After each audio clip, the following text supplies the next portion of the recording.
फेरि अब यो इस्युजहरुमा ख्याल राख्नुपर्छ। हामी एज अ रिसर्चर हामी सकेसम्म एथिकल भएर चाहिँ नि काम गर्नुपर्छ, अरूले क्वेशन मार्क उठाउन नसकुन् हैन। त्यसले गर्दा विभिन्न किसिमका बिहेभियरल एस्पेक्टहरुमा हामीले चाहिँ ख्याल राख्नुपर्छ है। त त्यसैले गर्दा यहाँ एथिकल इस्युजहरु चाहिँ छ, जस्तो पहिलो हेरौँ त, putting pressure on the participants to grant personal and confidential data. तपाई एज अ रिसर्चर कसैलाई जबरजस्ती डेटा माग्न सक्नुहुन्न। तपाईले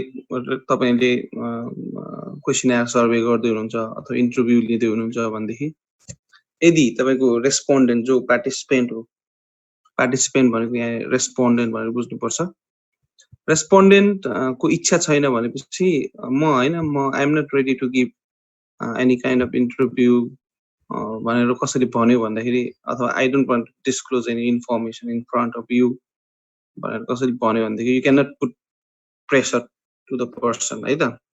त्यसैले गर्दा जबरजस्ती हैन तपाई इन्टरभ्यु दिनै पर्छ हैन, तपाईले यो इन्फर्मेसन दिनै पर्छ भनेर त्यो चाहिँ नि जबरजस्त गर्नु हुँदैन।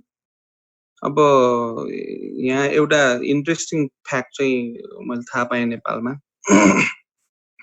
नेपालको सुदूरपश्चिम क्षेत्रमा धेरै एनजिओहरु आइएनजिओहरुले चाहिँ काम गर्छ। त्यहाँ डेटा कलेक्सन गर्न तपाई जानुभयो भनेदेखि त्यहाँको मान्छेहरुले हैन तपाईलाई पैसा माग्दो रहेछ। अब त्यो that is part of the respondent. Let's not talk about the ethical issues of respondent, ethical issues of the common people, but as a researcher you should maintain your ethics. तपाईले त्यसरी अब डाटा कलेक्सन गर्दाखेरि कसैलाई पैसा दिनुपर्छ भने that's not your fault हैन। हामीले के पाउँछौं त डेटा तपाईको इन्टरभ्यु दिएर हामीले के पाउँछौं, तपाईको क्वेशनर भरेर हामीले के पाउँछौं भनेर भन्दो रहेछ है सुदूरपश्चिममा। किनभने त्यहाँको एनजिओहरुले चाहिँ बानी पर्यो होला, त्यस्तो किसिमको पैसा दिने बानी पर्यो होला। तर अब तपाईँ हामी जस्तो एकाडेमिक रिसर्च गर्नेहरुले त पार्टिसिपेन्ट्सहरुलाई पैसा दिएर 500 जनाबाट डेटा कलेक्सन गर्दाखेरि हजार रुपैयाँ दिँदाखेरि पनि हैन, त्यो त 5 लाख रुपैयाँ हुन्छ। त्यसैले गर्दाखेरि त्यत्रो धेरै पैसा खर्च गर्न सक्दैनौँ हामीले। त हामी चाहिँ त्यसैले गर्दाखेरि we should first take permission from the participant before we collect data from them. You cannot put pressure to them for granting information है त। त्यसैले गर्दाखेरि यो कुरामा ध्यान दिने, कसैलाई जबरजस्ती मेरो पार्टिसिपेन्ट हुनै पर्छ है तपाई भनेर चाहिँ भन्न चाहिँ हुन्न। सेकेन्ड, यही डेटा कलेक्सन सित सम्बन्धित इस्यु हो अर्को, डिसेप्सन टु पार्टिसिपेन्ट्स। पार्टिसिपेन्ट्सहरुलाई झुक्काउने। त त्यहाँ एनजिओ आइएनजिओहरुले पनि के गर्दो रहेछ भन्दा त्यो झुक्काउँदो रहेछ भनौं। एउटा बहानामा डेटा कलेक्सन गर्ने अनि त्यसको युज चाहिँ नि अर्कै पर्पसमा चाहिँ गर्ने। त त्यसैले गर्दाखेरि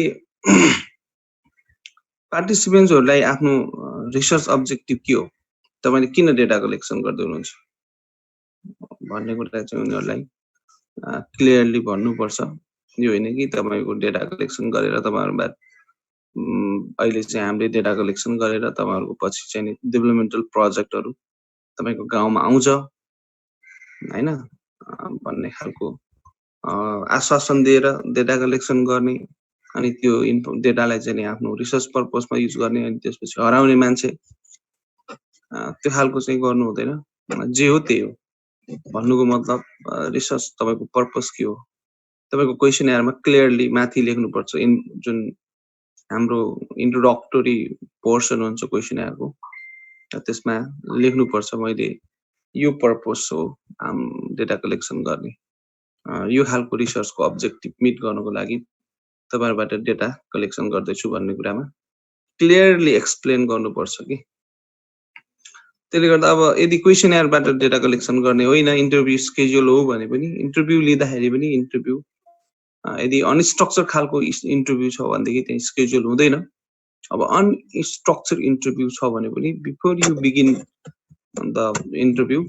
Before you enter into the interview, you should explain why you are taking interview from that.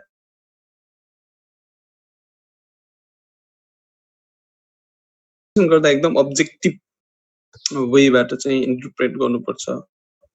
तपाईले डेटालाई त नर्मली प्रेजेन्टेसन धेरै जस्तो केसमा डेटा प्रेजेन्टेसन चाहिँ गरिदैन। धेरै जस्तो केसमा चाहिँ नि प्रेजेन्टेसन गर्ने भनेको रिजल्टलाई हो हैन, रिजल्टको प्रेजेन्टेसन हुन्छ नि त, डेटा प्रेजेन्टेसन हुन्न नि त। तपाईहरुलाई यदि अहिलेसम्म त्यस्तो गर्नु भएको छ डेटा प्रेजेन्टेसन एन्ड एनालिसिस भनेर च्याप्टरको नाम राख्नु भएको छ, now you should change this pattern. the heading of the chapter must be data analysis and results अथवा data analysis and major findings. You have to write in this way. You should present the result, not the data. जस्तै मैले 500 जनाबाट क्वेशनर use गरेर data collection गरेको छु भन्दै 500 जनाको डेटालाई मैले यहाँ प्रेजेन्ट गर्छु हैन। I should present the result only. So during the presentation of the result, you may report such kind of results and interpret them in your own way, but that is not the way you should follow. त्यसको मतलब reporting गर्दाखेरि जहिले पनि you should always maintain the objectivity, the principle of objectivity हैन। त्यसको मतलब falls reporting चाहिँ गर्नु भएन। डेटाले जे देखाएको छ त्यही नै बोल्नु पर्छ, त्यही नै रिपोर्टिङ चाहिँ गर्नु पर्छ। यो अर्को एउटा कुरा चाहिँ ध्यान दिनुपर्ने कुरा, ठीक छ। फेरि हामी इथिकल इस्युको कुरा कहिले पनि गर्दैनौँ, त्यसले गर्दा ध्यान दिएर सुन्ने। अर्को कुरा चाहिँ छ नट मेन्टेनिङ कन्फिडेन्शियलिटी एन्ड एनोनिमिटी। त तपाईले जहिले पनि जुन जहाँबाट तपाईले डेटा लिनु भएको छ डेटाको सोर्स चाहिँ खुलाउनु पर्छ। जस्तै कि सोर्स भनेको कस्तो हुन्छ भन्दाखेरि जनरल सोर्स हुन्छ। जस्तै मैले नेपाल राष्ट्र बैंकबाट सेकेन्डरी डेटा नेपाल राष्ट्र बैंकको डेटाबेस युज गरेर लिएको भनेर भन्न सक्नुहुन्छ, अथवा चाहिँ सेन्ट्रल ब्युरो अफ स्ट्याटिस्टिक्सको नेपाल लिभिङ स्ट्यान्डर्ड सर्वेको लिएको भनेर भन्न चाहिँ सक्नुहुन्छ, अथवा क्वेशनर सर्वे गरेर यस्तो किसिमको कन्ज्युमरहरुबाट यस्तो किसिमको रेस्पोन्डेन्टबाट डेटा लिएको भनेर भन्न चाहिँ सक्नुहुन्छ। तर you cannot say that I collected data from this person हैन। मैले इन्द्रमणिबाट चाहिँ डेटा लिएको, इन्द्रमणिको इन्टरभ्यु लिएको भनेर यसरी नाम खुलाएर अनि इन्द्रमणिको घरमा यस्तो यस्तो हुँदो रहेछ, इन्द्रमणिको इन्कम फ्यामिली इन्कम यति रहेछ, फ्यामिली एक्सपेन्डिचर यति रहेछ भनेर the information in that way। त्यसैले चाहिँ के हुन्छ भन्दाखेरि जसले मलाई डेटा दियो त्यसैलाई चाहिँ के हुन्छ भन्दा प्रब्लम हुने खालको डेटाहरु चाहिँ डिस्क्लोज गर्नु हुँदैन। You should maintain confidentiality for the participants sake हैन, participants sake। त्यो कुरा चाहिँ ध्यान दिनु पर्छ। र यस एनोनिमिटी भनेको चाहिँ नि one of my respondent responded in this way भनेर चाहिँ भन्न सक्नुहुन्छ। If you are doing qualitative research, then you may sometimes need to write your result in that way हैन। त कहिले काहीँ के हुन्छ भन्दाखेरि किन भन्दा qualitative रिसर्चमा रेस्पोन्डेन्टहरु very few respondents are there, around 10-20 respondents are there, sometimes there is only one respondent हैन।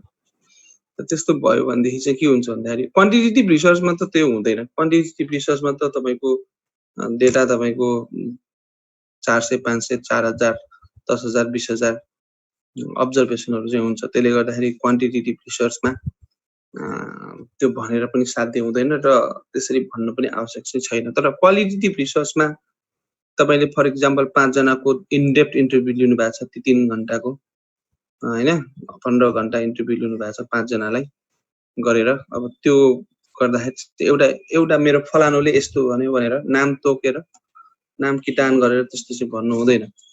तपाईले कसरी भन्नु पर्यो भन्दाखेरि यु शुड मेन्टेन एनोनिमिटी भन्नुको मतलब one of my respondent said this हैन एउटा रेस्पोन्डेन्टले यस्तो भन्यो भनेर चाहिँ भन्न सक्नुहुन्छ that is the way you should follow. You should maintain the confidentiality of the respondent, anonymity of the respondent हैन त यो कुरा पनि ध्यान दिनु होला. अर्को रिपोर्टिङ डेटा विदाउट पर्मिसन तपाईले डेटा कलेक्सन गर्नुभयो अनि whether the data can be reported in your report or it should not be reported, that you need permission from the respondent or the concerned firm or concerned entity. Government को data हो भनेदेखि अथवा कुनै अरु जस्तै cities college को कति जना स्टुडेन्ट छन् कुन कुन सेक्सनमा कुन कुन क्लासमा भनेर तपाईले डेटा कलेक्सन गर्नुभयो तर त्यो सिटीज कलेज को यति जना स्टुडेन्ट छन् यति यो क्लासमा यति सेक्सन छ भन्ने कुरा that may be the confidential information for that firm, so you need permission to publish that kind of report. त्यसैले गर्दाखेरि पर्मिसन बिना चाहिँ त्यस्तो डेटाहरु चाहिँ डिस्क्लोज गर्नु हुँदैन. त मैले फिलिप कोटलर को किताब हेर्नुस् राम्रोसँग. फिलिप कोटलर को किताबमा कति पिक्चरहरु चाहिँ छ, कतिपय फिगरहरु कतिपय मोडलहरु चाहिँ छ, त्यहाँ मज्जाले लेखेको छ. तपाईको तल लेखेको हुन्छ सानो अक्षरमा लेखेको हुन्छ printed with permission of this company हैन. जस्तै प्रोक्टर एन्ड ग्याम्बल को एडभर्टाइजिङ पीएनजी को कुनै एउटा डिटर्जेन्ट पाउडर को एडभर्टाइजिङ त्यसले त्यो किताबमा राखेको छ, प्रिन्ट गरेको छ भनेदेखि इन्क्लुड गरेको छ भनेदेखि त्यसमा चाहिँ हजुर यो बुकहरु के अनलाइन पाउँछ र किन नपाउने त? मजाले पाउँछ. झन् धेरै बुकै त आजकल बुक र सफ्टवेयर त बिक्री हुन्छ. .com कम्पनीहरुले बुक र सफ्टवेयर त बेच्छ अनलाइन. कुन चाहिँ बुक चाहियो? सर वेबसाइट यही मतलब रिसर्च के चाहियो हो के खास? बुक को रिसर्च को बुक त तपाईको 10 फ्रीमा पाइन्छ. हामीलाई भनेर फ्रीमा दिने सफ्टवेयर के रे वेबसाइटहरु पनि छ. कुन चाहिँ बुक चाहियो त्यही बुक तपाई यो उसमा म भन्छु त जहिले पनि भन्छु त मैले ल जहिले पनि भनिरा छु bookfy.net मा जानुस्. bookbun.com पनि छ हैन तर bookbun मा त्यति राम्रो छैन. अरु पनि छन् तर सबभन्दा रिच 23 लाख बुक छ म्यानेजमेन्ट को बुक bookfy.net मा. bookfy.net फाइ सर FI हो bookfy हैन bookfy.net net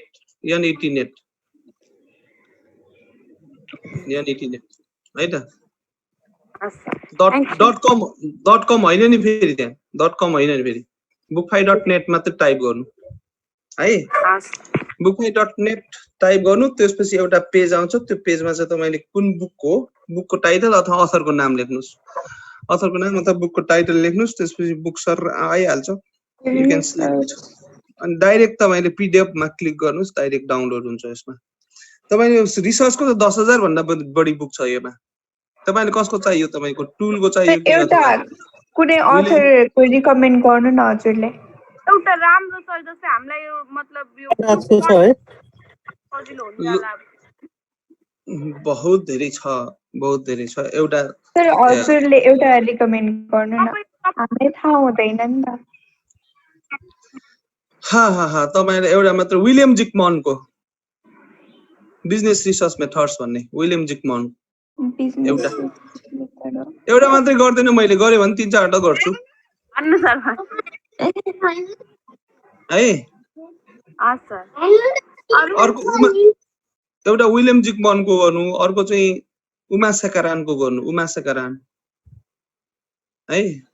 अर्को चाहिँ नि एफएन कर्लिङ्गर को गर्नु. विलियम जी भेटे मैले यो चाहिँ भेट्नु भयो भर्खरै. यो विलियम जी जिकमुन्ड हो. जिकमन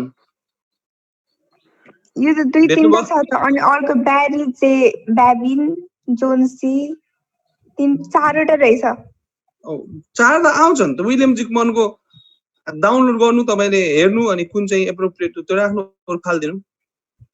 तपाईको सोर्स मल्टिपल सोर्सेसहरुबाट देखाउन सक्छ नि त तपाईलाई एउटै बुक पनि है त्यसमा किन टेन्सन लिएको है त जस्तो मास्टर्समा थेसिस लेख्नुहुन्छ हो त मास्टरमा थेसिस लेख्नुहुन्छ थेसिस लेखेपछि चाहिँ नि त्यो थेसिस लाई तपाईले त्यही थेसिस फेरि अब के गर्नुहुन्छ भन्दाखेरि अर्को साथीलाई दिनुहुन्छ के है अर्को साथीलाई दिनुहुन्छ त्यो साथीले पनि तपाईकै थेसिसलाई आफ्नो नाम राखेर सबमिट गरिरहन्छ अब काठमाडौँमा चाहिँ बुटोलमा पनि थेसिस किनबेच हुन्छ अरे हैन कति हजार 5-10 हजारमा किन्न पाइन्छ अरे कुनै कुनै लालबहादुर पुन सरको अन्डरमा लेख्ने हो भनेदेखि चाहिँ 40,000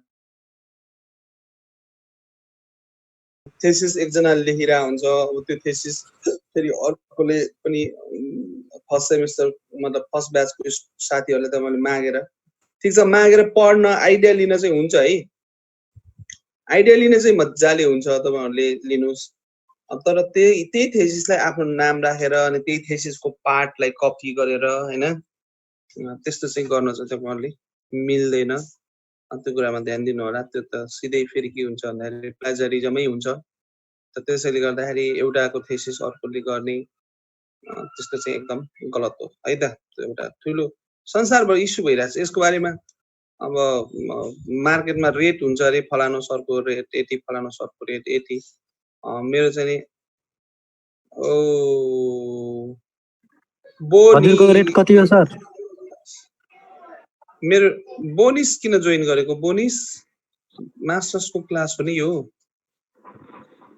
बोनिस हो सर सर नमस्ते नमस्ते एमबीएस को क्लासमा छु बाबु म अनि सर शेड्युल त हजुरको आज देखादै सर हो म 45 मा हो नि त म आउँछु है ए हजुर 8:45 मा हुनुहुन्छ सर है ए हस् सर हस् फेरि सुरु गर्छु हस् सर म लिभ गरेर ल अनि जुन छ post study sharing of research result भनेको त्यही नै हो कि हाम्रो अब थेसिस चाहिँ किनबेच हुन्छ अरे त्यो चाहिँ नि अब त्यस्तो चाहिँ गर्नु हुँदैन भन्न खोजेको अर्को publishing the same paper in 2 or more journal भनेको एउटा आर्टिकल लेखेछ अनि 2-3 वटा जर्नलबाट पब्लिश गर्ने पनि गर्छन् त्यस्तो चाहिँ कहिले पनि गर्न हुँदैन भन्ने कुरा है त किन गर्छन् भन्नु यसो यो पोइन्ट नम्बर सेकेन्ड एकचोटी भन्नु होला त यसको यो पेजको कन्फिडेन्शियलिटी यही पेजको कन्फिडेन्शियल एनोनिमिटी वाला ओके कन्फिडेन्शियलिटी भनेको जुन डेटा कलेक्सन गर्नुहुन्छ जुन रेस्पोन्डेन्टबाट डेटा कलेक्सन गर्नुहुन्छ त्यो रेस्पोन्डेन्टको बारेमा तपाईले नामै चाहिँ लिएर नाम किटान गरेर तपाईले लेख्नु हुँदैन फलानाले यस्तो भन्यो भनेर लेख्नु हुँदैन है त त भन्नुको मतलब के हुनु पर्यो भन्दाखेरि कन्फिडेन्शियलिटी मेन्टेन गर्दिनु पर्यो भन्नुको मतलब यो आज मेरो क्लास हो र तपाईहरुको कति बजेसम्म हो मेरो क्लास आज हजुर हो नि त हजुरकै हो रिसर्च त्यही त अघि बोनस किन आएको त आज मन्डे हैन र 8:45 बाट उता भन्नुभएको के भन्नुभयो आज तपाईको 8:30 सम्म हो के 8:30 हो कि 8 कति हुन्छ 45 कति पुग्छ अब टाइम पुरो 8:30 बजेसम्म हो नि त अहिले मास्टरको त्यसपछि होला उता no no no no no no भोलि र पर्सि रहेछ तिनीहरुको बीबीए को स्टुडेन्ट हो के त्यही त अनि आज किन आछन् बिचारा कन्फ्युज भन क्या झुकियो के रुटिन चेन्ज भएको थियो यो वीकबाट तिनीहरुको अनि त्यो झुकियो के तिनीहरु त्यही भयो म पनि दंगा खाए बोनसलाई देख्छु बोनस कहाँमा त बोनस आछ भन्छु ठीक छ ओके ओके म कन्टिन्यु गरिरहेको छु यो रोक्नै म अझै राम्रोसित रुटिन हेर्छु तपाईहरुको 8:30 सम्म हो नि त तपाईहरुको क्लास हो हाम्रो 8:30 हो ओके ल कन्टिन्यु गरौँ त नर्मली अब कुरा बुझ्यो कन्फिडेन्शियलिटी को कुरा कन्फिडेन्शियलिटी भनेको जस्तै खास गरिकन क्वालिटेटिभ रिसर्चमा चाहिँ के भन्छन् भन्दाखेरि फलानोले यस्तो भन्यो भनेर रिपोर्टिङ गर्नु हुँदैन त्यसैले नाम अथवा फलानो अर्गनाइजेसनको कस्ट यस्तो रहेछ उसको चाहिँ नि मेटेरियल यतिमा किन्दो रहेछ भनेर चाहिँ भन्नु के त्यसरी त one of my respondents responded in this way अथवा one of my respondents said this भनेर चाहिँ भन्न चाहिँ मिल्छ तर को त भयो नि त हैन one of my respondents भनेपछि त को हुन्छ नि त त्यस्तो खालको एनोनिमिटी चाहिँ मेन्टेन गरिदिनु पर्छ तपाईले पत्रिकाहरुमा पनि पत्र पत्रिकाहरुमा पनि नाम चेन्ज गरेर नाम परिवर्तन गरेर भनिराखेको हुन्छ हैन कतिपय यदि सेन्सिटिभ इशु चाहिँ छ भनेदेखि चाहिँ नाम चेन्ज गरिदिएको हुन्छ भनेपछि हो त्यो चाहिँ ख्याल राखिदिनु पर्छ कि रेस्पोन्डेन्टको नाम खुलाएर अथवा कुनै फर्मको चाहिँ फलानु फर्म भनेर चाहिँ खुलाएर नै त्यसको भित्री कुरा चाहिँ बाहिर ल्याइदिन चाहिँ हुँदैन तपाईको पर्पस त्यो होइन के तपाईको पर्पस चाहिँ के हो भन्दा रियालिटी बाहिर लिनु हो भेरिएबलको रिलेसनशिपहरु मेजर गर्नु हो तपाईको पर्पस भनेको चाहिँ फलानुले यस्तो भन्यो भनेर चाहिँ फलानु नेगेटिभ एटिट्युड भएको मान्छे रहेछ अथवा फलानुको इन्कम यति रहेछ भनेर देखाइदिने पर्पस चाहिँ होइन के तपाईको ठीक छ त्यसैले हामीले maintaining कन्फिडेन्शियलिटी भन्छौं if you don't maintain that kind of confidentiality and anonymity, then that is ethical problem that creates so many kinds of problems that the specific researcher like trusting or the respondent only. So final topic, final issue मा चाहिँ मैले कुरा गरिरहेको थिएँ यो एउटै paper किन फरक ठाउँमा पब्लिश गर्छन् त म एउटा 3 वर्षसम्म म लुम्बिनी ब्यारेजी क्याम्पसमा छँदा 3 वर्ष तीनटा इशुको चाहिँ म एडिटर थिएँ म जर्नल त्यहाँको रिसर्च जर्नलको एडिटर बोर्डमा चाहिँ थिएँ एडिटिङको खूब काम गरेँ हैन त्यति बेला भन्नाले अब त्यहाँ कमिटी त थियो 3 जनाको तर धेरै काम मलाई गराउँथे काम मैले पनि सिकिन्छ भनेर गर्थे अनि त्यहाँ एउटा चाहिँ कस्तो घटना गथ्यो भन्दाखेरि तपाईहरुको हाम्रै त्रिभुवन युनिभर्सिटीको एकजना म भन्दा अलि सिनियर एकजना सर हुनुहुन्छ नाम नलिम उहाँको पनि अनि उहाँले चाहिँ के गर्नु भन्नु उहाँको मिसेस पनि युनिभर्सिटी लेक्चरर हो उहाँले चाहिँ एउटा आर्टिकल पठाउनु भयो ल यो मेरो मिसेसको आर्टिकल पब्लिश गरिदिनु पर्यो तपाईहरुको जर्नलमा भनेर पठाउनु भयो अनि सुरुमा मैले त्यसलाई एडिट गरे त्यो आर्टिकल एडिट गरे हैन अनि मलाई कहाँदेखि यो आर्टिकल त म पहिला पनि देखे जस्तो लाग्छ जस्तो लागिरहेको थियो मलाई मेरो सेन्सले त्यस्तो काम गरिरहेको थियो तर पछि चेक गरेको पोखरा युनिभर्सिटीको जर्नलमा त्यो पब्लिश भइसक्यो रहेछ त्यो आर्टिकल त उहाँकै नाममा फेरि उहाँकै नाममा अनि ओहो यो त के भयो अनि पोखराबाट पब्लिश भइसकेछ किन यहाँ हाम्रो लुम्बिनी जर्नलबाट चाहिँ पब्लिश गर्न खोजे होला भनेर मैले फोन गरेर सोधेँ तपाईले यहाँ पब्लिश गरिसक्नु भएको छ भनेपछि उहाँलाई अप्ठ्यारो भयो है मैले चाहिँ हाम्रो 3 जनाको टिम थियो हामीले रिजेक्ट गर्दियौ त्यो पेपर रिजेक्ट गरेर पब्लिश गर्दिएनौ हामीलाई थाहा भयो नि त्यही भएर पब्लिश भयो के रे रिजेक्ट गर्यो तर थाहा नभएको भए ठुलो समस्या आउँथ्यो त भनेको मतलब नर्मली किन गर्छन् भन्दाखेरि 2-3 एउटा मैले आर्टिकल लेखे मैले नेपालबाट पब्लिश गरे नेपालको कुनै जर्नलमा पब्लिश गरे अब मैले त्यही आर्टिकल चाहिँ नि मैले इमरालबाट अथवा चाहिँ एबिटिसी जर्नलहरु अकोपस जर्नलहरुबाट मैले पब्लिश गर्न चाहन्छु भनेपछि मेरो के हुन्छ भन्दाखेरि मैले अलि राम्रो जर्नलबाट पब्लिश गर्न सके भनेदेखि चाहिँ नि मेरो चाहिँ भ्यालु बढ्ने भयो हैन रिसर्चको भ्यालु अथवा इन्डिभिजुअल भ्यालु पनि बढ्ने भयो त्यसले गर्दाखेरि त्यस्तो चाहिँ गर्ने गर्छन् जुन गलत हो एकचोटी पब्लिश भइसकेको मेटेरियल अर्को ठाउँ पब्लिश चाहिँ गर्नु हुँदैन रिसर्चको यो कुनै न्यूज पेपरमा चाहिँ कान्तिपुरमा पनि त्यही भनेको छ अन्नपूर्णमा पनि त्यही एउटै न्यूज चाहिँ नि थुप्रै मिडियाबाट चाहिँ पब्लिश गर्ने गर्छ नि त्यस्तो चाहिँ होइन रिसर्च भनेको एउटा जर्नलमा पब्लिश भइसकेपछि अरु जर्नलमा त्यही मेटेरियल प्रयोग गर्न पब्लिश गर्न चाहिँ पाइदैन त्यसैले गर्दा if you do that for increasing your value that is not correct behavior that is very big issue हैन ethical issue चाहिँ यो हो है यो कुरामा पनि ध्यान दिने यहाँ दुई यो भन्दा पनि तपाईहरु अहिले जर्नल आर्टिकल लेख्ने फेजमा हुनुहुन्न अहिले यहाँ हुनुहुन्छ तपाईहरु थेसिस लेख्दै हुनुहुन्छ यहाँ ध्यान दिने तपाईहरुले यदि कसरी थेसिस कपी गर्यो भनेदेखि चाहिँ सबभन्दा मैले यत्रो दुःख गरेर तपाईहरुलाई पढाएको पनि खेरै जान्छ हेर्नुस्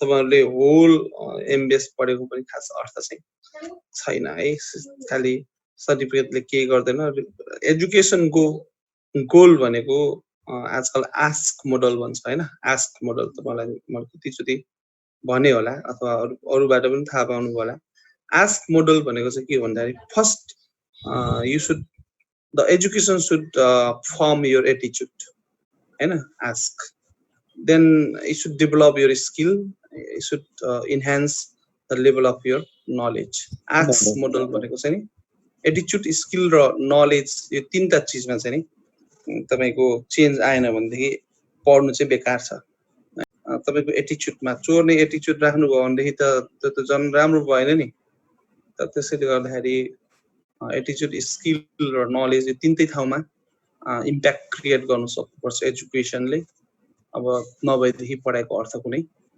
छैन त यो तपाईहरुले थेसिस चोरी गर्ने अरूको थेसिस किन्ने यस्तो काम चाहिँ गर्नुभयो भनेदेखि सबभन्दा मतलब मेरो नजरमा त गिर्नु भयो तपाई यदि त्यस्तो गर्नुभयो भने सबभन्दा नराम्रो मान्छे नै मै हुन्छु होला सायद त्यस्तो बेला हैन किन भन्दाखेरि चाहिँ मैले थाहा पाएँ भनेदेखि त मैले त्यो छोड्नेवाला छैन हैन हामीले यतिसम्म गरेका छौं कि यही इस्युमा चाहिँ तपाईको अब एकजना सन्तोष गेवाली सरलाई चिन्नुहुन्छ तपाईहरुले अहिले आइबी पढाइराख्नु भएको छ नि हैन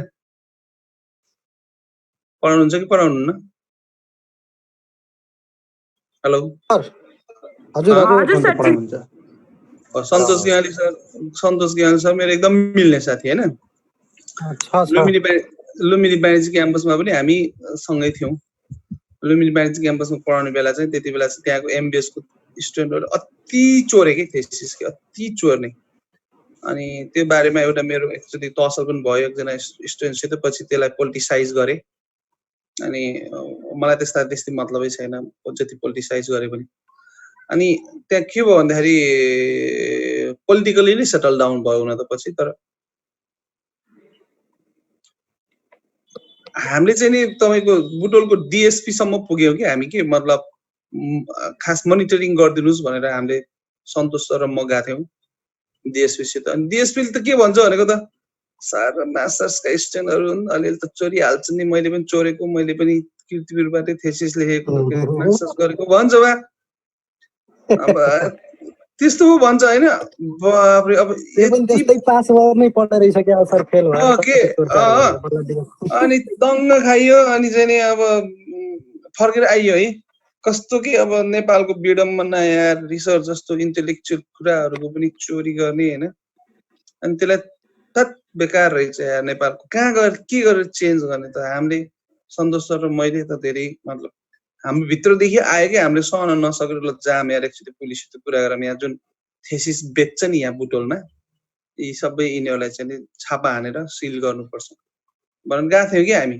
बिजनेस बनाछौं सर त्यसलाई के रे त्यसैलाई बिजनेस कमर्सियलाइजेसन गरेछन् पुरै अगाडि मैले एकजना 40 शहरमा कृषि भन्छ एनोटेट नगरौँ है मैले एकचोटी हाम्रो चाहिँ के भएको थियो भन्दाखेरि तपाईको एकपटक मेरो एकजना भाइ छन् एकजना भाइ नाम नलि तिनले चाहिँ ल सर थेसिस मिलेर तपाईले अलिअलि गाइड गरिदिनु म थेसिस झ्याम लेख्छु स्टुडेन्टहरुको 40,000 50,000 आइहाल्छ पैसा कमाइन्छ भने अनि मैले चाहिँ यस्तो कुरा नगर भाइ मसित हैन मैले चाहिँ यस्तो चाहिँ गर्दैन भनेर मैले भने पछि 6-7 महिनापछि त त्यसले काम सुरु गर्यो अनि 6 महिना पनि लागेन 3-4 महिनाकै फेजमा मैले 7.5 लाख रुपैयाँ कमाए नि सर भने अनि नयाँ कम्प्युटर किनेछ त्यसले नयाँ प्रिन्टर किनेछ यताउता अनि मैले घरेरी किनेको ऋण पनि थियो त्यो पनि तिरे अलिअलि भनेर भन्छ 7.5 लाख रुपैयाँ कमायो रे 3-4 महिनामा थेसिस बेचेर हैन यो त अहिले केही पनि हैन सर त्यो ब्याचलरको बेला जुन हामी सानो रिपोर्ट बनाइन्थे नि त्यसको पनि 3-4 हजार लिएर यही तपाईको मिलन चोकमा दिन्थेन के ल 4 हजार दिनुस् मैले बनाएर बुटोलको जहाँ पनि तपाईको यी सबै अहिले थेसिस त ठुलो कुरा भयो मास्टरको अनि अब त एउटा प्रपोजल पनि लिनलाई 3-4 हजार लिन्थे यही बुटोलमै कति इन्स्टिट्युसन नामै लेखे भन्दिन्छु मैले यो चाहिँ इथिकल सबैलाई थाहा छ हैन तर हामीलाई पनि थाहा छ योले गर्छ भन्ने कुरा अब के गर्न सकिन्छ त त्यसैको लागि हामी पुलिसकोमा गएकै हो। पुलिस डिएसपीले त त्यस्तो भन्यो भनेपछि हामी नै यो संसारमा पहिलो टिचर होला जो चाहिँ नि प्लेजरिजम भयो भनेर अथवा सिस्टोरी भयो भनेर पुलिसकोमा गएको थियो हैन। हामी नै पहिलो टिचर।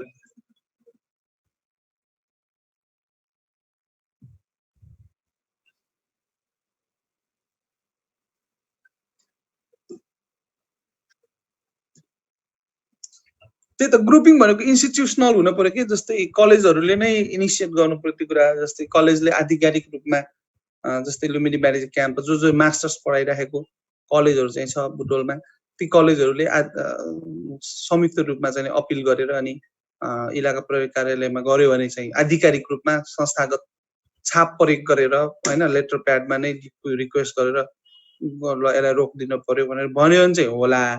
अब हामीले इन्डिभिजुअली भनेर चाहिँ नहुँदो रहेछ कि त्यति बेला चाहिँ उल्टै मैले पनि सर लतर पटर चोरेकै हो, मेरो एमए सोसियोलोजी हो कीर्तिपुरबाटै, यस्तो कुरालाई अब कति इस्यु गराउने सर भनेर अनि फर्काइदियो है। कस्तो नरमाइलो हामीले धेरै कति वर्ष भन्दाखेरि करिब 5 वर्ष पहिला कुरा म गर्दैछु। यस्तो हो नि त सर, तपाईको मान्नु भयो भने लेख्दिन, तपाईँ जस्तै अरू टिचरहरू पनि त छन् नि इन्भल्भ त्यहाँ, त्यही भएर हो त्यो नहुने, कहिले पनि हुँदैन। यस टिचरहरू पनि छैनन् भनेको चाहिँ होइन, तर टिचरले नै लेख्ने होइन कि। जस्तो तपाईँले थेसिस लेख्नुभयो नि इमानदारपूर्वक, त तपाईँको थेसिस प्रिन्ट गर्न जाँदा तपाईँले प्रिन्ट गर्न जाँदा कि त तपाईँको घरमा प्रिन्टर हुनु पर्यो। तपाईँ प्रिन्ट गर्न जाँदा तपाईँले थाहा त पाउनु कि तपाईँको थेसिस कपी गरेर राख्छ कि तिनीहरूले, अनि त्यो तपाईँको थेसिसमा नाम चेन्ज गर्दै बेच्दिन्छ अरूलाई। त्यो हो नि त। सही कुरा हो।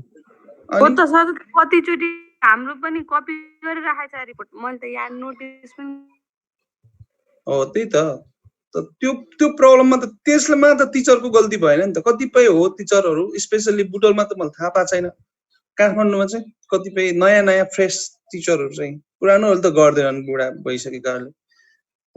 फ्रेसरहरू चाहिँ जो हुन्छ भर्खर करियर सुरु गरेका, तिनीहरूले चाहिँ पैसा कमाउनुको लागि चाहिँ त्यस्तो गरेको पनि छन्। त्यस्तो गरेका सबै शुद्ध टिचर छन् भनेको पनि होइन मैले। Anyway, these are all the ethical problems we were talking about. Now we have finished this first unit. Let's go to second unit, हैन? अब हाम्रो चाहिँ नि म फर्स्ट युनिटमा हामीले सकिसकेपछि म तपाईहरुलाई एउटा असाइनमेन्ट पनि आउँदैछ हैन? तपाईलाई म असाइनमेन्ट पनि सेन्ड गर्छु। अब यो युनिट 2 चाहिँ आज स्टार्ट गरौँ। टाइम किन खेर फाल्ने, लिटरेचर रिभ्यूको बारेमा। त लिटरेचर भनेको चाहिँ नि अब के नबुझ्नुस् भन्दाखेरि हामीले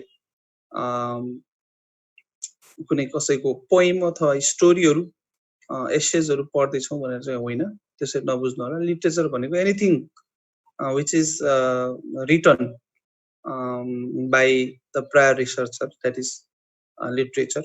प्रायर रिसर्चरहरू तपाईभन्दा पहिला गर्ने रिसर्चरहरू अथवा लेखेको कुनै पनि पब्लिश अनपब्लिश मेटेरियलहरू को पढ्ने, त्यो अनपब्लिश पब्लिश मेटेरियलहरू मा भएको नलेज थ्योरीहरूलाई चाहिँ तपाईले आफ्नो थेसिसमा अथवा आफ्नो रिसर्च प्रोजेक्टहरुमा एक्जिक्युट गर्ने अथवा इन्कर्पोरेट गर्ने कुरालाई चाहिँ लिटरेचर रिभ्यू भन्छौं। त त्यसैले गर्दाखेरि तपाईले जस्तो तपाईको आफ्नो जुन इन्ट्रेस्टको एरिया छ, जुन फिल्डमा जुन एरियामा तपाईले रिसर्च गर्दै हुनुहुन्छ, त्यो एरियामा पहिले पनि रिसर्च भइसकेको हुन्छ। कहिलेकाहीँ मिसकन्सेप्सन हुँदो रहेछ। म अब सोझो थिए कि 2062 मा थेसिस लेखिरहेको थिएँ, 63 मा सकेको। 2062 को फागुनतिर सुरु गरेको मैले, भदौतिर सकेको थिएँ। अब साउनतिर सबमिट गरेको, भदौमा मेरो भाइबा भएको थियो।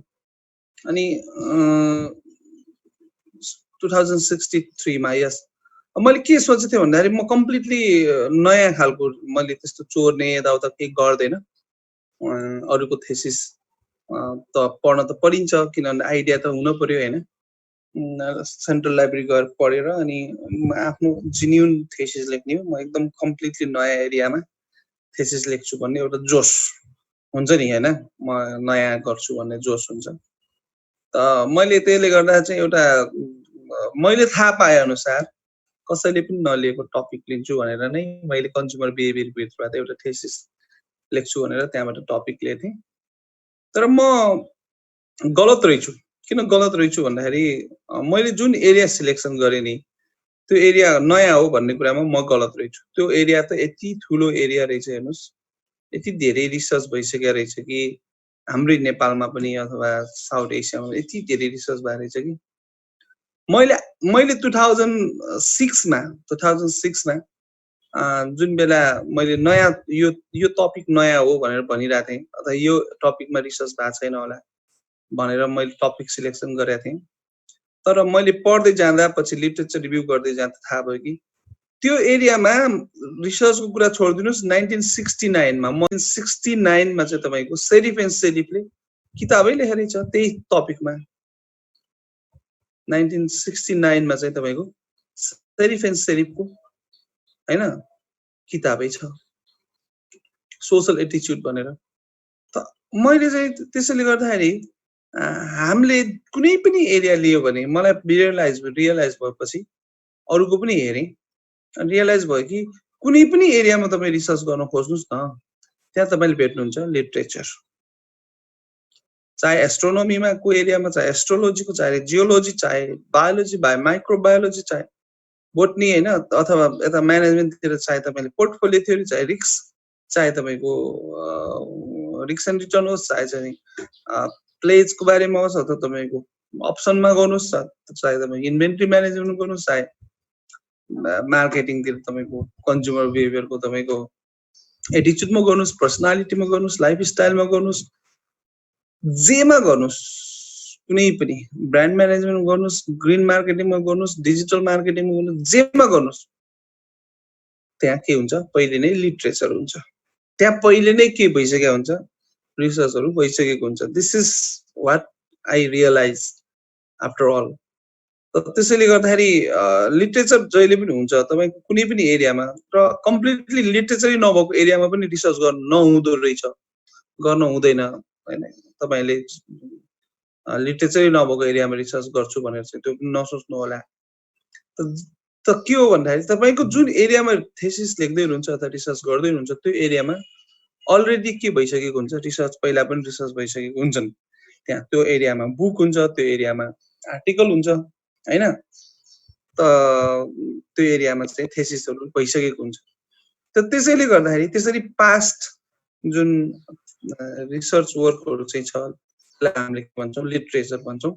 लिटरेचर रिभ्यूलाई यसरी हामीले बेकरले डिफाइन गर्नुभएको छ। फर्मल डेफिनेसनमा जाउँ त literature review is a body of text that aims to review the critical points of current knowledge on a particular topic हैन। एकैछिनलाई यसलाई मैले बिट मारेर अर्को चाहिँ नि डेफिनेसन हेरौँ त। हेवुड एन्ड व्याकको चाहिँ नि डेफिनेसन हेरौँ 82 को। A literature review is the process of locating, obtaining, reading and evaluating the research literature in the area of your interest. यो दुईटा डेफिनेसन फरक खालको डेफिनेसन चाहिँ छ है। अब यहाँनिर कुरा के हो भन्दाखेरि अब डेप्थमा जाउँ यसको। लिटरेचर रिभ्यू गर्ने बेला सिम्पली फलानाले यस्तो भन्यो फलानाले यस्तो भन्यो भन्ने मात्रै होइन। त पहिलो डेफिनेसन ब्याक हौं। यहाँ के हुनुपर्छ भन्दा तपाई you should always be critical while reading the literature हैन। लिटरेचर पढ्दा जहिले पनि क्रिटिकली पढ्नु पर्छ। त्यसैले गर्दाखेरि तपाईको जुन एरिया अफ इन्ट्रेस्ट छ, जुन एरियामा तपाईले थेसिस लेख्दै हुनुहुन्छ अथवा आर्टिकल लेख्दै हुनुहुन्छ त्यो एरियामा जति पनि अवेलेबल लिटरेचरहरु चाहिँ छ त्यो अवेलेबल लिटरेचरहरुलाई क्रिटिकली एनालिसिस गर्नुपर्छ। भन्नुको मतलब जस्तै थ्योरी एक्सले यो भन्यो, थ्योरी वाईले यो भन्यो, थ्योरी जेडले यो भन्यो हैन भनेदेखि अब यी थ्योरीहरुले भनेको कुरा चाहिँ ठीक हो कि हैन, हाम्रो कन्टेक्स्टमा चाहिँ यो कुरा थ्योरीहरु अप्लाई हुन्छ कि हुँदैन, you should think in that way हैन। अथवा यसमा भेरिएबलहरु चेन्ज गरेर हेर्यो भने के हुन्छ, यदि यक्सको इफेक्ट वाईमा देखिरहेछ भने whether Y has effect on X or not हैन।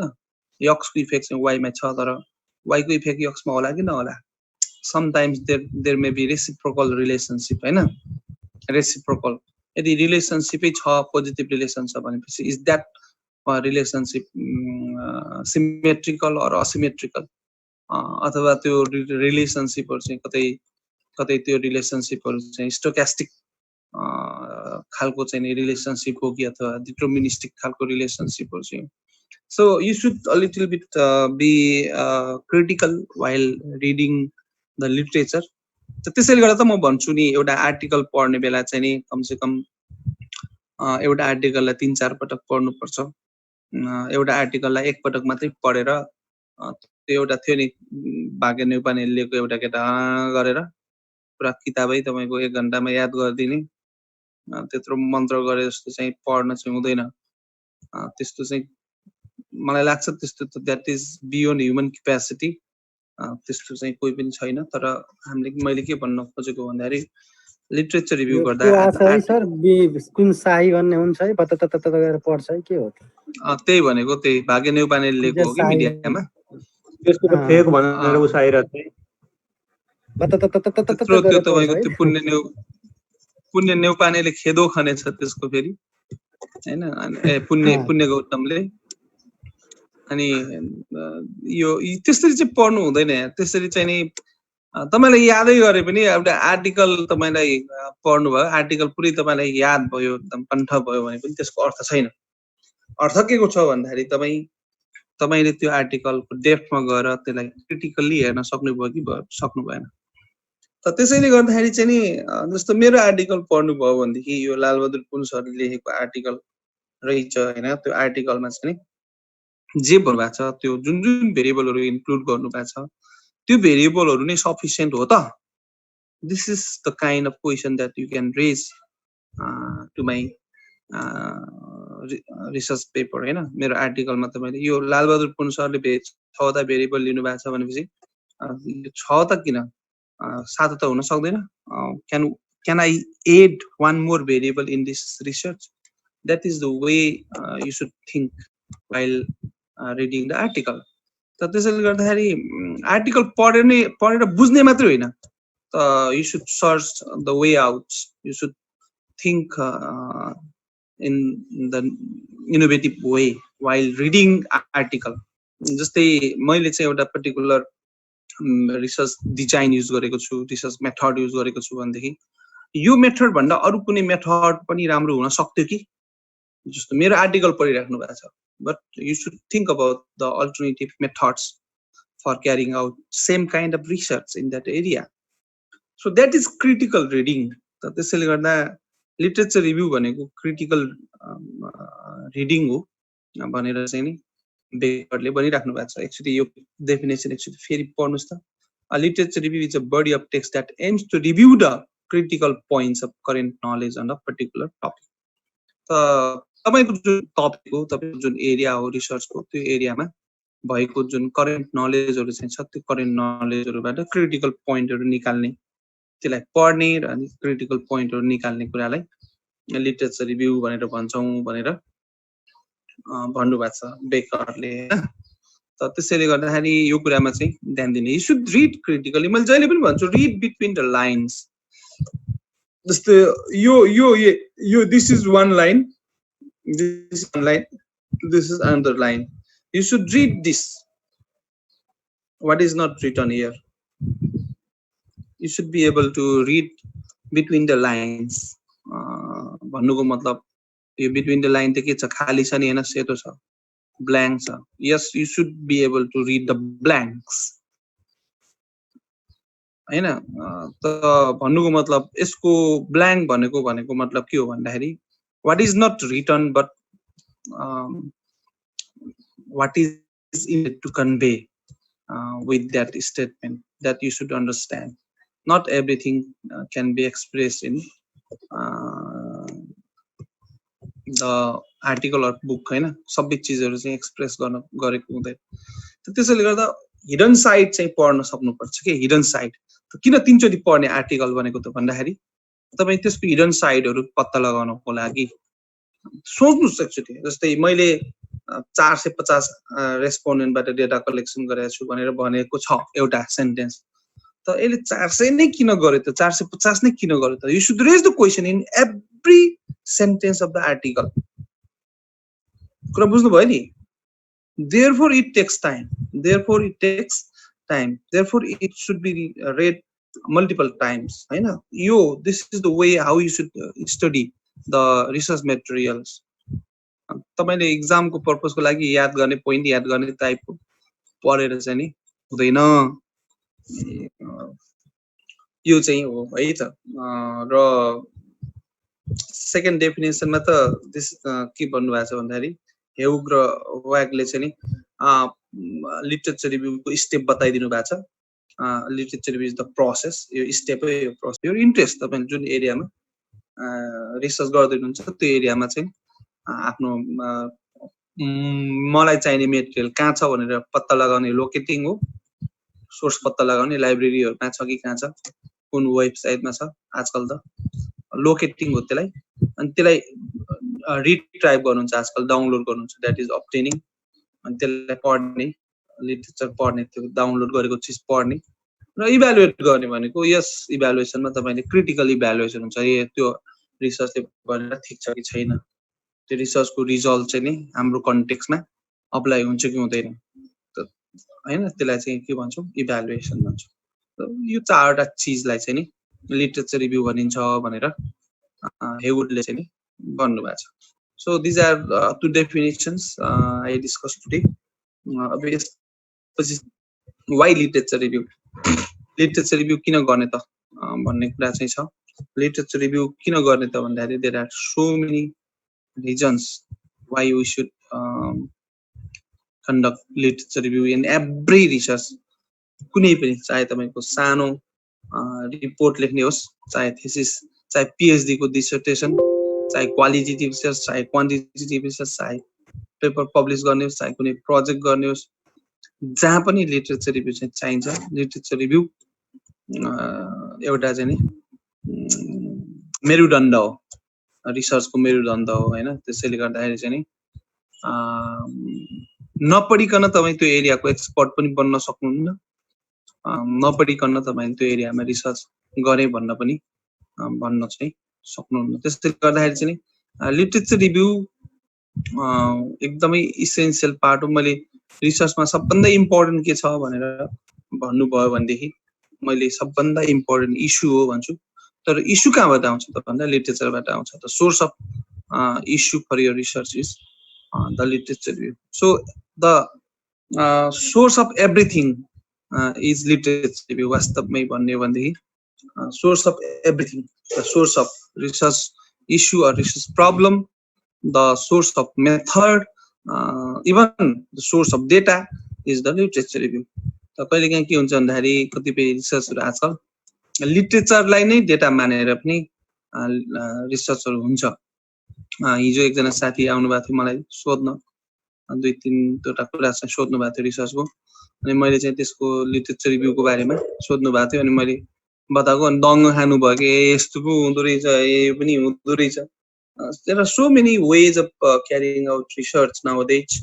खाली एउटा बिब्लियोग्राफी मात्रै, अरूको केही पनि नपढ्नुस् भित्र, बिब्लियोग्राफीलाई नै डेटा मानेर, बिब्लियोग्राफीमा दिएको डेटालाई चाहिँ त्यसलाई डेटा मानेर आजकल रिसर्च हुन्छ। भनेको ठुल्ठुला पीएचडीहरु पनि बिब्लियोमेट्रिक एनालिसिसहरुबाट हुन्छ। खाली लिटरेचर मात्रै पढेर तपाईको डेटा नै लिटरेचर हो, लिटरेचरलाई नै डेटा गराएर पनि आजकल रिसर्चहरु, ठुल्ठुला रिसर्चहरु हुन्छ। अहिले हायर लेभलको रिसर्च हुन्छ, त्यसलाई चाहिँ अझ त्यो हाई लेभलको रिसर्च मानिन्छ। त्यसैले गर्दा literature review is everything, everything मैले भनिरहेको छु। Literature review is the source of variable, it is source of theoretical framework, it is the source of problem, it is source of purpose, it is the source of method, source of data, everything. It is the source of everything. त्यसैले गर्दा if your literature review is weak, then your thesis is weak. हैन, यति कुरा चाहिँ बुझ्नु पर्यो। तपाईको जति धेरै लिटरेचर पढ्नुहुन्छ, जति सिरियसली क्रिटिकली लिटरेचरलाई इभ्यालुएट गर्नुहुन्छ, त्यति तपाईको थेसिस अथवा आर्टिकल स्ट्रङ बन्छ हैन, त्यो त्यति रोबस्ट बन्छ। त त्यसैले गर्दा लिटरेचर भनेको अब पढ्ने काम भयो। फेरि यो त फेरि के हो, पढ्ने काम। हामीलाई पढ्ने भनेपछि टाउको दुख्छ हैन, बरु 4 घण्टा बरु फेसबुकमा लेखेको कुरा पढ्ने, तर 40 मिनट चाहिँ अथवा आधी घण्टा हामीलाई त्यो आर्टिकल पढ्न थाल्यो भने वी फिल बोर्ड भन्ने भयो नि त हैन। त्यसैले गर्दा अझ त्यो पनि डेप्थमा गएर डुबेर चाहिँ पढ्नु पर्यो, सामान्य पढेर हुँदैन। त्यसैले गर्दाखेरि लिटरेचर रिभ्यू आफैमा टफ हो हैन, हामी जस्तो अल्छी मान्छेहरुको लागि त टफै हो यो हैन। तर चाहिँ नि this is the most important aspect of any kind of research. ठीक छ। किन लिटरेचर रिभ्यू पढ्ने त भन्ने कुरा थुप्रै कारणहरु चाहिँ छ। हामीसँग 10 मिनेट चाहिँ छ, तर यहाँ जुमको 2 मिनेट छ। 2 मिनेटमा हाम्रो अफ हुन्छ। यो चाहिँ के गरौँ, यो पढौँ आज। सरलाई एउटा कुरा सोध्नु थियो के। ल सोधौँ न। सर यो हजुरहरुलाई कलेजले हैन पुरा फ्र्याङ्कली है स्टुडेन्टको तर्फबाट तपाईहरुलाई पे कसरी गरेछ सर, हामीसँग फी मागेछ भन्ने कुरा भयो के। दुईटा कुरा गर्छु। पहिलो कुरा चाहिँ टिचरहरुको पे को बारेमा खास तपाईहरुलाई जान्न आवश्यक छैन, कन्फिडेन्शियल हुन्छ हैन। एक हैन हैन कति पे भने पर्सेन्टेजमा के कति पुरै त फुल्ली त दिएको छैन होला, यति नै भन्न खोजेको हैन कि। ए हैन, हामीलाई त फुल पे गरेछ। फुल पे गरेछ। हामीलाई त त्यस्तो पर्सेन्टेज केही गराएको छैन। हाम्रो सिटिज होराइजनले चाहिँ त्यस्तो पर्सेन्टेज वाला केही गराएको छैन, फुल पे गरेछ। अनि बरु चाहिँ के भएको छ भन्दाखेरि चाहिँ नि अब फी नउठेर चाहिँ नि यो आर्थिक वर्ष मसान्त के भन्छ असार मसान्तसम्म चाहिँ फुल पे गरेको थियो। साउन्डको चाहिँ हाल्न सकेको छैन तलब, किनभने अब लकडाउन भएको कति महिना भयो, कतिसम्म धान्छ र 1 महिनाको तलबै तपाईको 30-40 लाख रुपैयाँ हुन्छ। कति नै हुन्छ क्यास हैन र। 30-40 लाख रुपैयाँ त त्यो भन्दा धेरै होला, 50 लाखै होला तलब। अब 50 लाख तलब 4 महिनामा त 2 करोड चाहियो नि हैन। क्यास त कति हुन्छ संस्थासित, लिक्विड त हैन र। अब सम्पत्ति होला तर लिक्विड त 2 करोड भन्दा बढी त नराख्ला नि। अनि स्टुडेन्टहरुबाट फी नउठेको हुनाले दिने कुरा के छ त बुझ्नु पर्छ सर। के भन्नुभयो? स्टुडेन्टलाई डिस्काउन्टको कुरा के छ त? त्यो म प्रशासनको मान्छे हैन, म त प्योर टिचर हो है। म शेयर होल्डर पनि होइन बाइ द वे। त्यो मलाई नभन्नुस्, त्यो कुरा चाहिँ नसोध्नुस् है त। एकाडेमिक तपाईबाट तपाईलाई 100% फ्री गरे पनि तपाईलाई चाहिँ नि 100% लिए पनि मेरो पेमा केही फरक पर्दैन। लिटरेचर रिभ्यू किन गर्ने त? There are so many reasons why we should conduct the intensive literature review while doing research. I have already told you that without literature review we cannot write thesis, we cannot write any kind of articles. So literature review is the fundamental as well as the integral part of any kind of research project. हैन त यो कुरा चाहिँ बुझ्नु पर्यो। तर what is the purpose of literature review in research? Then there are so many purposes हैन। म तपाईहरुको यहाँ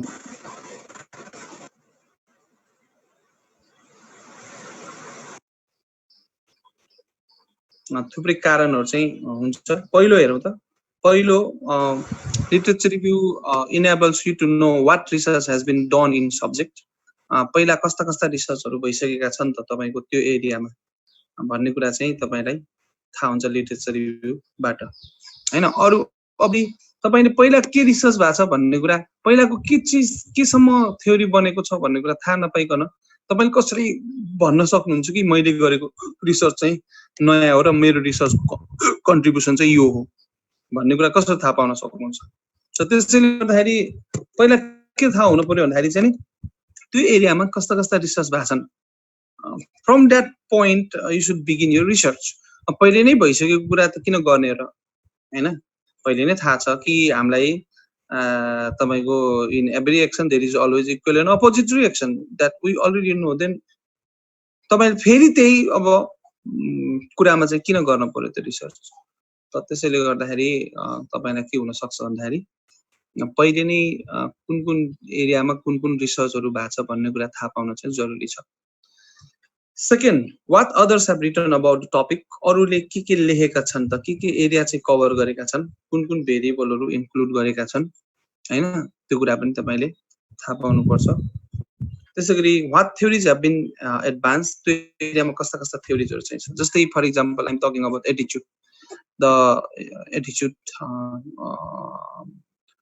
toward some object त भनेपछि अब एटिट्युडमा कस्ता कस्ता थ्योरीजहरु चाहिँ छन् एटिट्युडमा यति धेरै थ्योरी र मोडलहरु चाहिँ छन् कि there are more than 4 theories big theories 4 big theories there are more than 12 models to measure the attitude त त्यसको मतलब यति धेरै त्यो अरु रिसर्चको त कुरै छोड्दियौ इस्टाब्लिश भइसकेको मोडलको कुरा गरेको जस्तै कि tri component model of attitude attitude toward object model Fishbein को हैन मार्टिन फिशबेन को attitude toward ad model attitude toward behaviour model अरु contemporary model this are all the models थ्योरीहरु चाहिँ छ बिहेभियरल इन्टेन्सन मोडल हैन त्यसपछि आएर तपाईको एटिट्युडमै तपाईको के भन्छ इन्टेन्सनसित सम्बन्धित मोडल थ्योरीहरु चाहिँ छन् एकजना मेरो साथी थियो इन्डियाको छ एकजना साथी छ उले चाहिँ नि त्यही एटिट्युडमा पीएचडी गरे एटिट्युडको मेटा एनालिसिस गरेर चाहिँ नि अघि मैले भनेको थिएँ नि लिटरेचरलाई नै डेटाको रूपमा युज गर्ने हो त्यो गरेर चाहिँ उले पीएचडी गरेको छ अहिले चाहिँ इन्डियाको अहिले अल इन्डियाको मेटा एनालिसिसको एक्सपर्ट हो ट्रेनिङहरु दिन्छ हैन उले चाहिँ नि त त्यो एरियामा तपाई जुन एरियामा रिसर्च गर्नुहुन्छ त्यो एरियाको त तपाई एक्सपर्ट हो नि हैन तपाई पोर्टफोलियो थ्योरीमा तपाईले रिसर्च गर्नुभयो थेसिस लेख्नुभयो भनेपछि कसैलाई चाहिँ नि कुनै म्यानेजरलाई अथवा कसैलाई चाहिँ पोर्टफोलियोको बारेमा जान्न पर्यो अथवा पोर्टफोलियोको बारेमा कुनै डिसिजन लिन पर्यो भने you are expected to give the solution about the portfolio management हैन त्यसको मतलब तपाई त्यसको बारेमा एक्सपर्ट हुनको लागि तपाई त्यो पोर्टफोलियोसित सम्बन्धित मोडिग्लानी एन्ड मिलर देखि लिएर हैन दुनियाभरका थ्योरीजहरु इफिसिएन्ट मार्केटको थ्योरीजहरु सबै थ्योरीजहरु तपाईले पढेको हुनु पर्यो त्यो थ्योरीको ओरिजिन कसरी भयो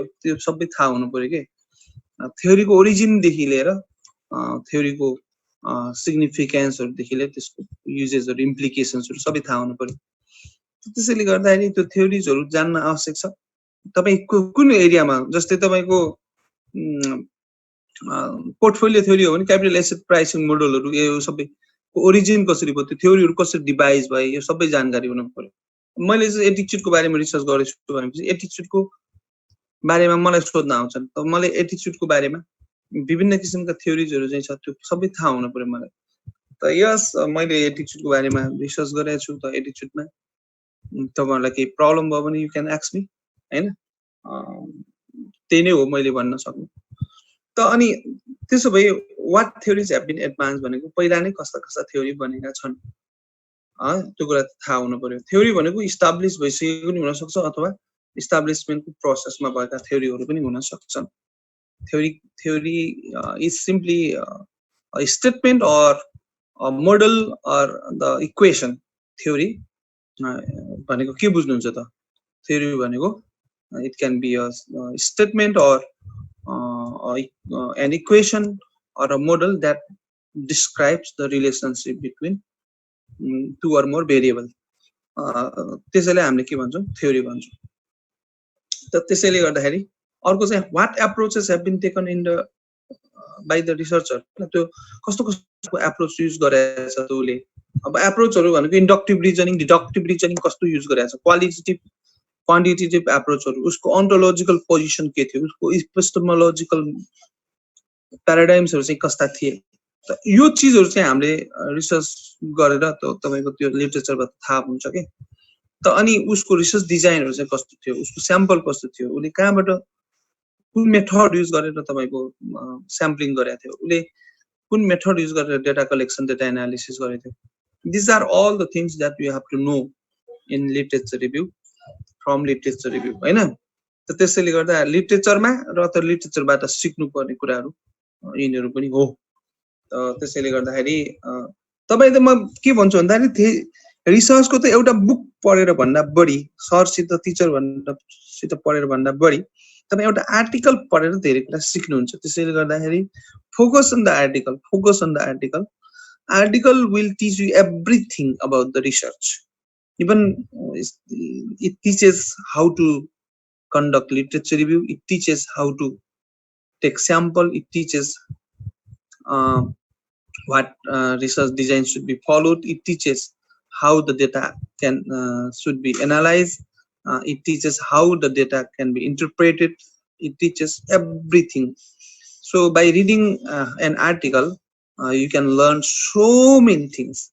त्यसैले गर्दाखेरि मैले भन्नु खोजेको अब त तपाईहरुले के गर्ने भन्दाखेरि बुक भनेको त सामान्य झारपात हो, त्यस्तो बुक त मैले पनि लेख्न सक्छु त्यो लेभलको। तपाईहरु जस्तै मास्टर्स गरिरहेको स्टुडेन्टहरुले मास्टर्सकै बुक लेखेका छन् नि त, जस्तै सागर एकजना सागर भन्ने सर हुनुहुन्थ्यो काठमाडौँमा हामी पढ्ने बेला 2000 हामीले पढाउनु भएको थियो। संगर्देमा पढाउनु हुन्थ्यो उहाँले, खास हामीलाई भन्दा पनि म कहिलेकाहीँ संगर्देमा क्लास लिन जान्थे रमाइलोको लागि। अनि त्यो चाहिँ नि उहाँले चाहिँ के गर्नु भएको थियो नि, गोल्ड मेडलिस्ट हो एमबीएस को आफ्नो पालाको। अनि उहाँले मास्टर्सको थेसिस सेमेस्टर हुँदा नै उहाँले चाहिँ नि मास्टर्सको किताबहरु लेख्नु भएको थियो कि। भनेपछि you can write your books. Business इन्भाइरोमेन्टमा बुक लेख्न के महाभारत छ, तपाईले मेहनत गर्नु पर्यो कि यति धेरै इन्फर्मेसन लेबर एक्ट यो एक्ट दुनिया पढ्न पर्यो अनि सबैलाई एक ठाउँमा राख्दिनु पर्यो। कम्पाइलेसन हो, that is simply a compilation.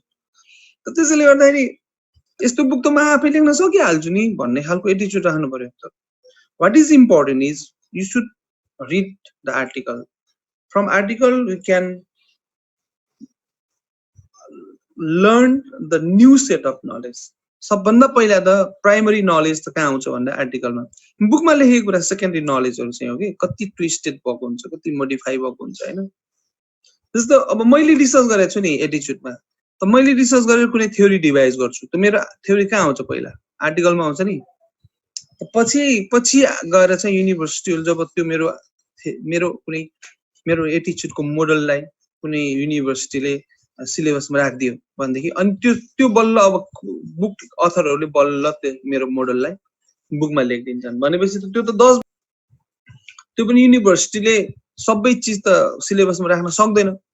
त्यसैले गर्दाखेरि अब जुन युनिभर्सिटीले प्रिस्क्राइब गरेको छ अथवा सिलेबसमा इन्क्लुड गर्दै त्यो मात्रै हो बुकमा। त त्यो भन्दा कति महासागर नलेज चाहिँ केमा हुन्छ भन्दाखेरि आर्टिकलमा हुन्छ। त्यसैले गर्दाखेरि आर्टिकलहरुमा फोकस गर्नु पर्यो तपाईहरुले। मैले भन्न खोजेको लेटेस्ट नलेज पनि आर्टिकलमै हुन्छ, लेटेस्ट मेथडहरु पनि आर्टिकलमै हुन्छन् हैन। हरेक चीज आर्टिकलमा हुन्छ। आर्टिकलमा आइसकेपछि जस्तै पीटर के भन्छ माइकल पोर्टरको 5 फोर्सेस मोडल तपाईहरुलाई थाहा छ। माइकल पोर्टरको 5 फोर्सेस मोडल त 1981 मा चाहिँ पब्लिश भएको थियो नि हार्वर्ड बिजनेस रिभ्यूमा हैन। पछि युनिभर्सिटीहरुले 1990s मा युनिभर्सिटीहरुले